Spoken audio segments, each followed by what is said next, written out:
My name is Chris Irely, and the build here is the Bernard Schwartz house, also called Still Bend. It's a Frank Lloyd Wright model from Two Rivers, Wisconsin. And it's my third Wright model, actually, so I'm just really inspired overall by Frank Lloyd Wright's architecture. And this is one that's kind of rare in the fact that it's a bed and breakfast, so you can actually stay in it. And I liked the color palette as well as the use of shadows, so using the dark brown and dark red and dark green to provide that darker color palette was really kind of what inspired me for this build, and so that's why I chose this as my third Wright model.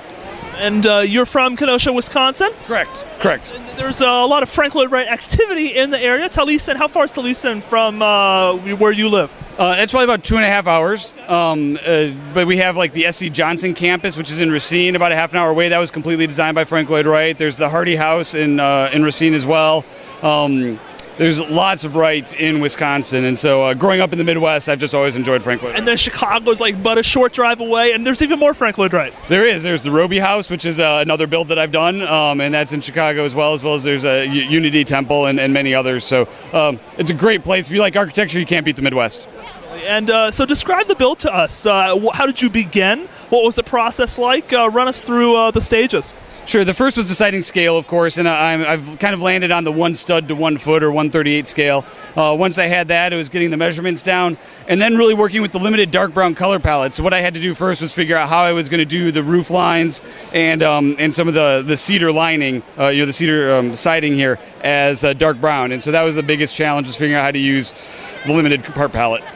Well, definitely. Now, you mentioned that you've done some previous Frank Lloyd Wright builds before. What did you learn in the past that has allowed you to kind of execute this a little bit easier? Just learning how to follow his lines, because lines were very important to Wright during his Prairie and Usonian style. So knowing where his lines were, how lines changed height, was probably the most significant. And then, color is really important as well as in presenting a model of Wright, so choosing the right color. Those were the two biggest things I think I learned.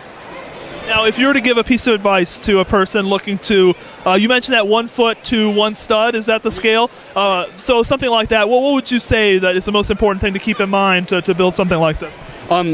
You have to pick the scale, and it either has to be based on the overall size or a particular part. So when I did Roby House and the S.C. Johnson Tower, it was the windows on Roby House and the curved corners of the S.C. Johnson Tower that dictated the scale. So you have to pick some part of the building that dictates the scale, and after you have that, go from there.